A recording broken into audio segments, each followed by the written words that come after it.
So, you know how we're always on the lookout for big, bold ideas, especially when it comes to AI? Mm.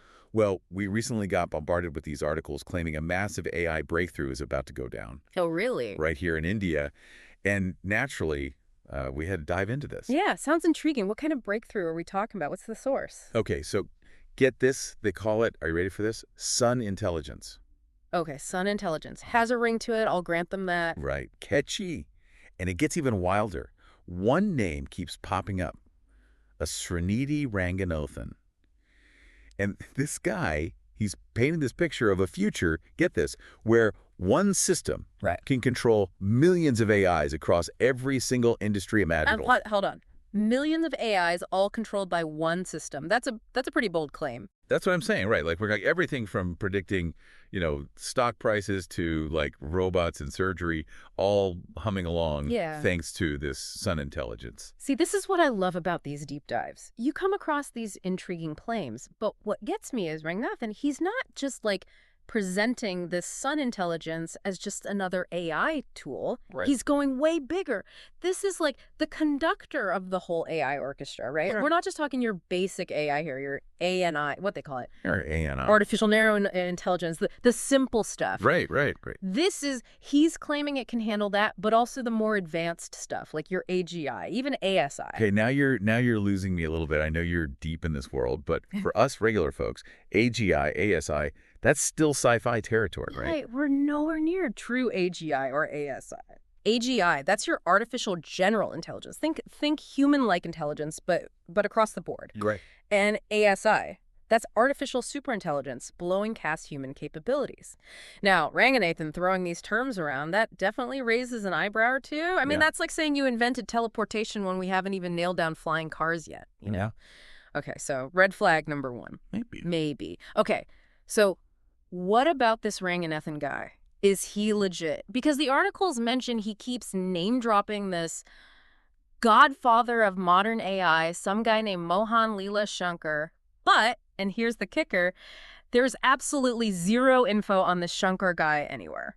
Yeah, you know what? You're right to be a little skeptical. Without someone independently verifying Ranganathan's background, or even if this Shankar person exists, it's really hard to just take these claims at face value. Right. This whole godfather thing, it does feel a bit like he's trying to add a bit of mystique to it all, a bit of hype, So are we leaning towards this being more hype than reality at this point?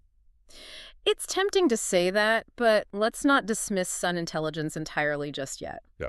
Even if, and that's a big if, even if Ranganathan's exaggerating a bit, this idea of a single unified AI system that can handle such a diverse range of applications, that's fascinating. I mean, that's worth exploring, even if it's, way down the line. Okay, so let's say, for argument's sake, that there's something to this whole sun intelligence thing. The article claims this thing could completely revolutionize industries, even make people millionaires, get this, in minutes. I mean, come on. Yeah, millionaires in minutes does sound a little too good to be true, right? Right, so maybe millionaires in minutes is pushing it. Yeah. But what if, just for fun, we entertain some of these claims? Let's say there's some truth to this sun intelligence. Could there be any actual benefits? I mean, the article throws out these big ideas, optimizing investments, even like revolutionizing healthcare, right? It's true. I mean, if we just for a moment imagine this system working as advertised, the impact on all sorts of fields could be massive. Okay. Take finance, right?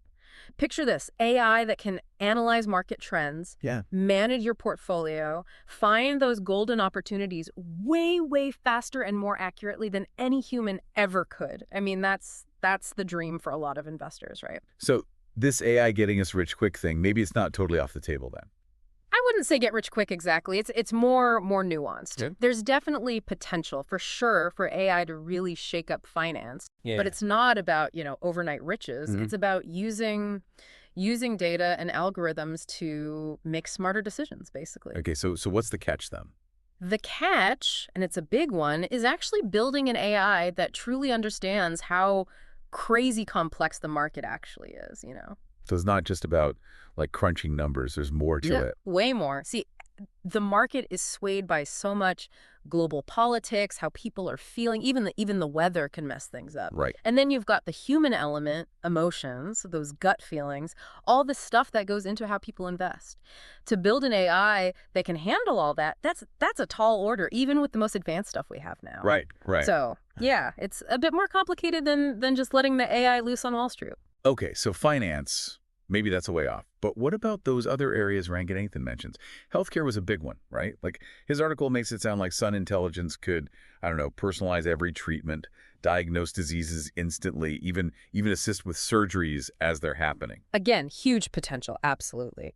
But let's unpack that a bit. Okay. Healthcare, AI is already making some pretty cool strides. Yeah. We've got algorithms that can pick out cancer cells in scans. Wow. Predict what might put a patient at risk, even help develop new medications.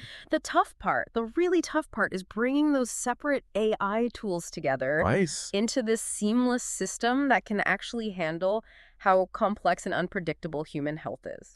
It's almost like you're trying to build a car that can also fly and swim at the same time, right? Yeah. That's actually a great analogy because you're talking about pulling together massive amounts of data. Yeah. From all over the place, patient records, genetic information, those real-time vital signs, and then using all that to make decisions that are literally life or death. The level of accuracy, how much we can rely on it, the ethics of it all, that's way beyond what most AI can do right now, even the impressive stuff. And speaking of ethical considerations, that's one thing that really stood out to me in Ranganathan's, everything. Yeah. He doesn't really go into how this whole Sun intelligence system would actually be controlled or regulated, which seems like kind of a big deal given, how powerful this thing could be. 100%. And that's something we really need to be thinking about right now. Not when or if this tech actually gets here. Like, who gets to be in charge of a system like this? How do we keep bias out of its decision making? And what happens if something goes wrong? It's a lot. And it's almost like these ethical questions are lagging behind what's actually possible with technology. It's a common problem, unfortunately. We often feel like we're running headfirst into the future without really stopping to think about what could go wrong. And with something as potentially, world-changing as AI, that's a dangerous game we're playing. Okay, so we've talked about the good, the potentially bad, but let's shift gears a bit here. What about India's place in all of this?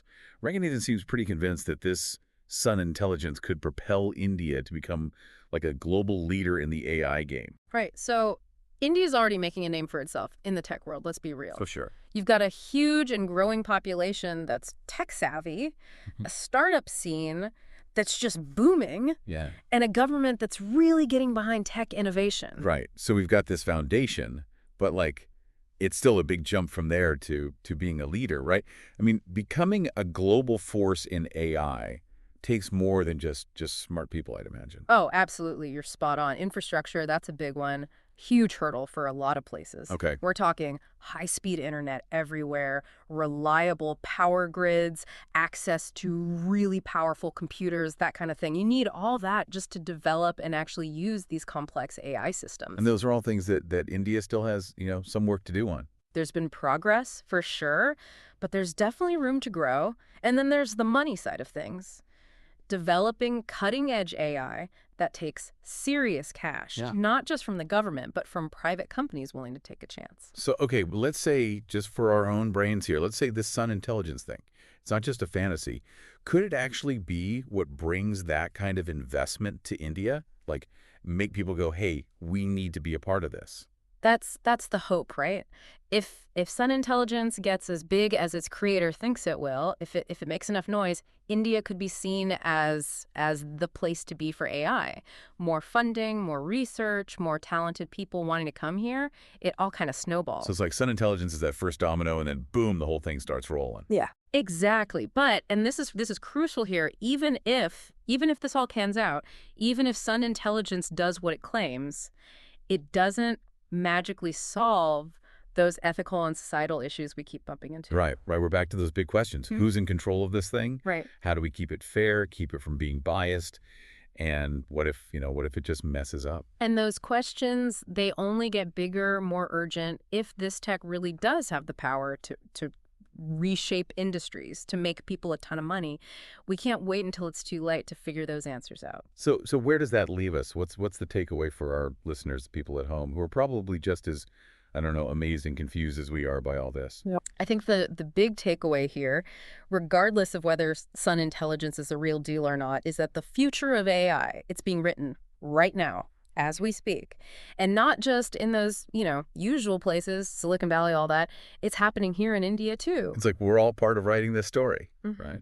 And we get to decide how it goes. Exactly. It's on all of us to be asking the tough questions, to not just accept things at face value, to make sure this technology, this powerful technology, is being used to help everybody, not just, a select few. Couldn't have said it better myself. This whole deep dive, I feel like my brain's doing backflips right now, trying to wrap my head around it all. It's a lot to process, that's for sure.